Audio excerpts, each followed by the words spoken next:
And here's the latest front in that arms race, your Saturday night takeaway. There we go, a nice chicken curry. It may not come with a label, but the main ingredient is chicken, pure and simple. Or is it? We've used the latest scientific techniques to uncover a startling story of what's really in some of our takeaway chicken. Adding water is one of the oldest tricks in the food business. It's dirt cheap, and as long as it's labelled properly, is usually legal. Many chicken producers claim water makes their product more succulent, but it also increases their profits. In his role as head of food authenticity at the Food Standards Agency, Mark Wolf watched as the industry devised ever more cunning ways of putting water into chicken. There are multi-needle injection machines which can actually double the size of a chicken breast in 40 seconds. That's extraordinary. It's an extraordinary, but the product at the end of it is pretty awful, actually. It's got no structure, and people have described it as plastic chicken.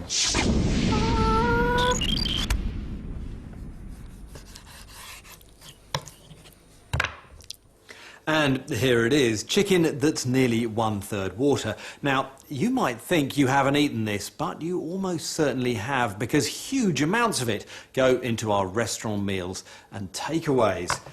And to hold all that liquid in there, you need to use a protein powder, and that's often made of animal skin and bone, and that's where things get a bit messy. Back in 2003, a BBC Panorama investigation revealed some European companies were using protein powder from other animals to hold in the water. And you're allowed to use beef, you're allowed to use pork, you're allowed to use chicken, you're allowed to use anything. Yes. Beef and pork is cheaper. Using pork and beef protein is legal so long as it's declared on the label. But the BBC's investigation tracked down the protein suppliers who were helping manufacturers to hide what they were doing. It caught them explaining how they could destroy the pork and beef DNA to make it undetectable. But we have what we call PCR negative This proteins, is what we were interested in which in. no animal species are detectable. Well, that's not my decision. This is a new relative product. Yeah. No, it's the product as such is already. But that is what I meant with our special techniques. I see. We can take off the DNA.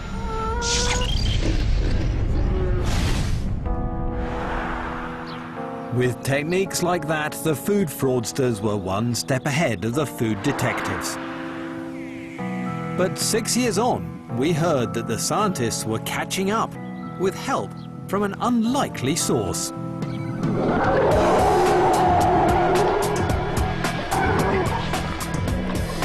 A brand new technique developed by archaeologists to help them unlock the secrets of prehistoric life. It could now be used to discover what's in our food.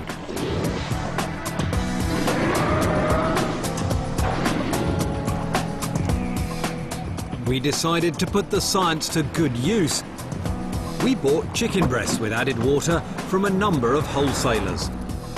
The boxes said they only used chicken protein to hold in the water. But could we trust them?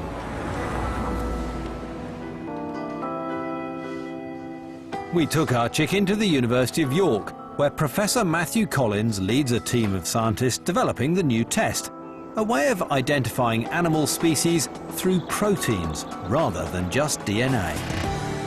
When analysing our samples, did you find anything that appeared not to come from chicken? Yes, we've got proteins in there which appear to be mammalian and not chicken.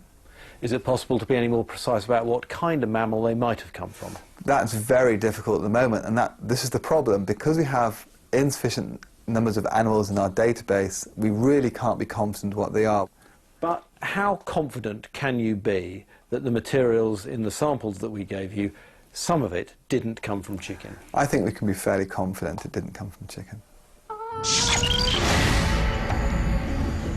So although our tests couldn't confirm exactly which animals were being used to make the protein, it clearly wasn't just chicken.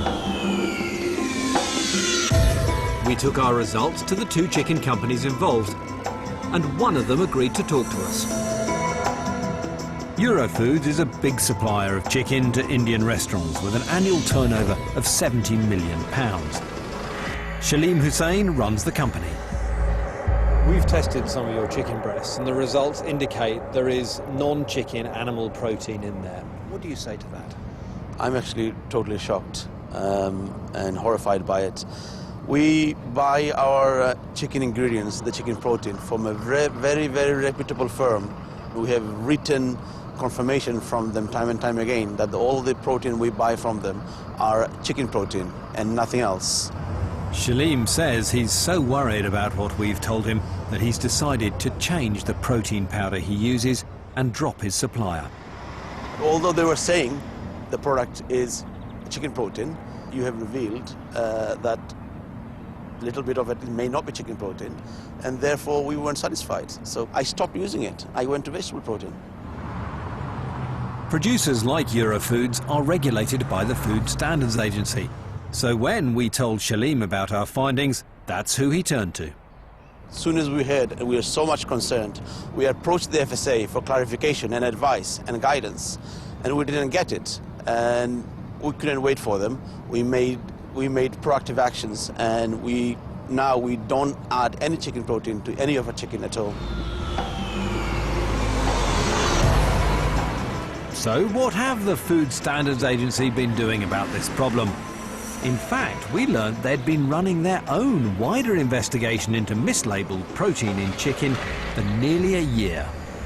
Do you acknowledge that chicken breast is currently being sold in Britain which has protein from other animals within it? Do you think it's likely? I think we obviously need to look at the evidence very carefully. Well, you have been looking at the evidence, Absolutely. and the FSA have been involved in this for quite a while, and tell me what you found. The evidence that we're picking up in these very small samples thus far is that powders used to hold water in chicken meat has got protein from those 2 other animal sources. Which are? Beef and pork.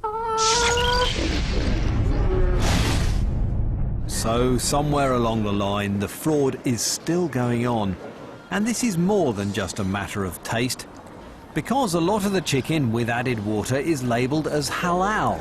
And for Britain's Muslims, the fact that they might unknowingly be eating pork, even in small amounts, is a huge worry.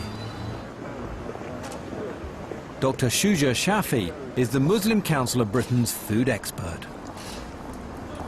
How would you yourself feel if you'd been eating chicken which turned out to have pork in it? I'll be extremely annoyed, extremely distressed, and if this is a deliberate deception, then we would be very angry and would have every right to be angry. The Muslim community go to an extraordinary length of trouble to make sure that the products that they consume are free of ingredients that are prohibited. So that's why we rely heavily on food labeling, and to be reassured or to be told that those systems are in place and then find that that is in fact not the case is very annoying, very disturbing, and would become extremely angry. Is it still the case that a year after you're alerted to it, British consumers are still eating chicken that may contain other animal protein, pork or beef?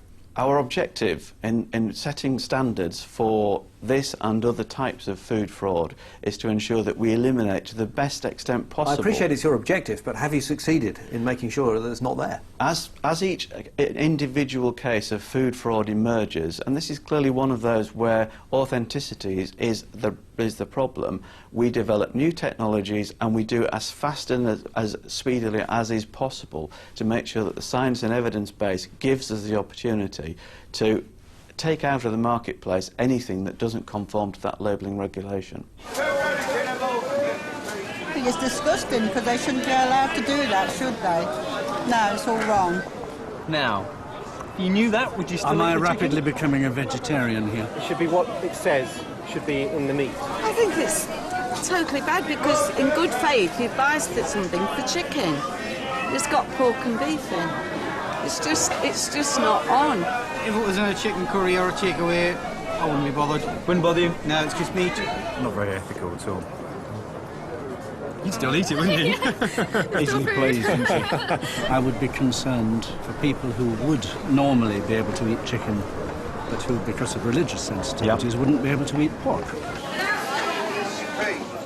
The worry about this is maybe not about safety. It may be perfectly safe, but is it moral, is it acceptable, and is it what consumers expect? Those are the questions. Definitely consumers will not expect, when they buy a product that says it's chicken, to find that actually it's got pork in it.